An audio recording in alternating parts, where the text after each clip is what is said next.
Okay, next let's talk about the Baroque period. The Baroque period started around the end of the Renaissance period, 1500 to 1750 CE. These dates are estimates.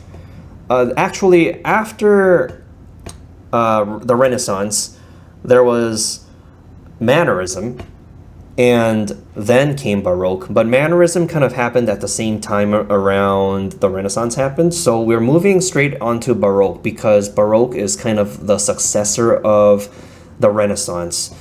But the Baroque is a very different period than the Renaissance, although there were quite a bit of similarities as well. It's a style of the arts. It's not just for the arts, it's more of a philosophical movement. So music as well and philosophy. But it started in Italy and quickly spread to the rest of Europe. And it was encouraged by the Catholic Church. It was actually endorsed and supported by the Catholic Church. It was pushed by the Catholic Church to counter Protestantism, basically. All of Baroque was propaganda. It countered the simplicity of Protestant art. Protestant art was rather simplistic. It was very boiled down. And all of this happened during the Protestant Reformation. So when the Protestant Reformation happened, a lot of people left the church, the Catholic Church, and they moved on to Protestantism. And then the Catholic Church needed a way to gain their support back. And we call that the Counter-Reformation. So the Baroque period was a result of the Counter-Reformation. And it's distinguished by its dramatic movement, lighting, and subject matter. So we're going to see a lot of dramatic paintings and sculptures in this time period. High vibrance and contrast in color, lots of decorative elements. It introduced the use of cartouche, which is an oblong, circular, convex surface with floral patterns around it, trophies, baskets of fruits and flowers as visual elements.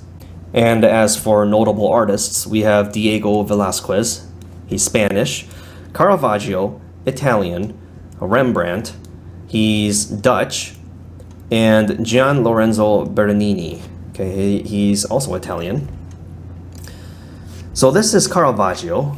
Notice the high contrast and the very, very intense subject matter.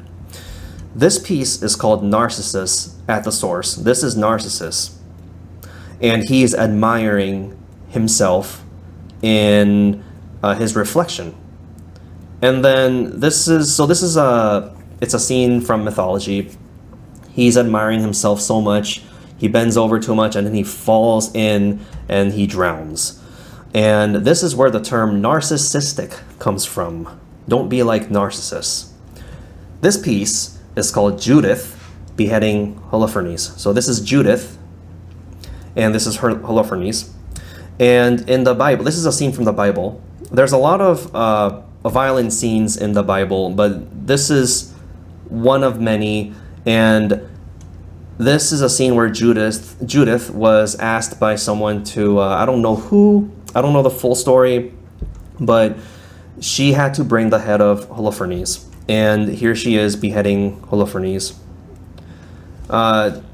There's another version of this painting by Artemisia Gentileschi. This scene was painted by several people over the course of the Baroque period. There's this one and there's Artemisia Gentileschi. Both are very good. Maybe check her out. This piece is called Saint Jerome Writing, and this one is called Boy with a Basket of Fruit. Again, very intense blacks and very intense highlights. Lots of contrast, very dramatic. Dramatic both visually and thematically.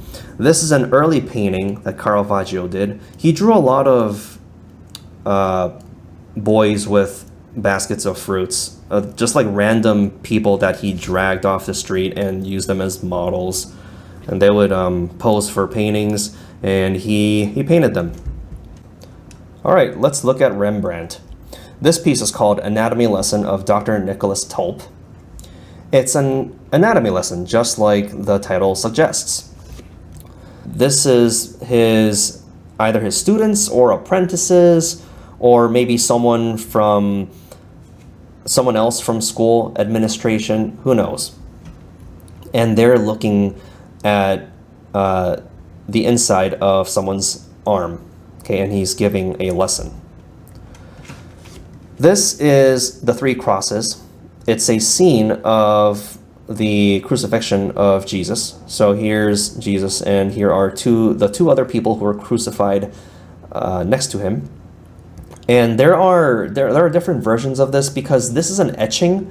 So he would etch this metal plate with a sharp tool, and that's how he made these lines. He made these lines with a sharp tool. He drew this scene, and then he would fill it with ink and print it, and then he would edit it with a sharp tool again, and then print it again, and then I think he made 7 passes. He made 7 different versions of them, all different, all reworked. But all of them have this general scene, but they all have variations in what's in front of the scene and what's in the back. Bernini. This piece is Apollo and Daphne. It's a scene from mythology. David, this is someone from the Bible. Okay, David killed Goliath, right? Goliath was a Canaanite. David killed Goliath, and he cut off his head and brought the head as proof that he killed Goliath. And this is his self-portrait.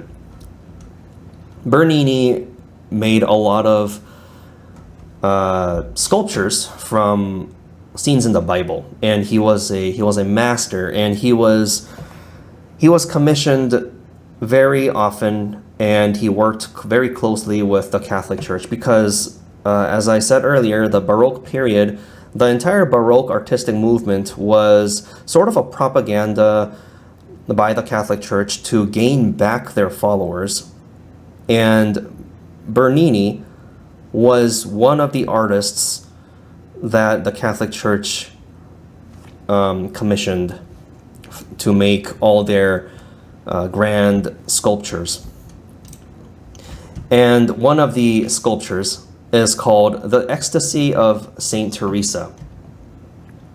This piece is in the Vatican City. It's in the main cathedral where Mass is held. And I think this is where Mass is held. This is the altar. And then so you see the cross here, and then the candles. And then this is behind where Mass is taking place. And it's a scene of an angel piercing Saint Teresa with this arrow. Maybe this arrow is symbolic of the Word of God. And she's feeling a lot of ecstasy from the Word of God. So this piece was designed by Bernini to be sexual in nature. That was the main point. So the Baroque period was full of dramatic depictions of events, and the colors were dramatic. Everything was dramatic and intense, right?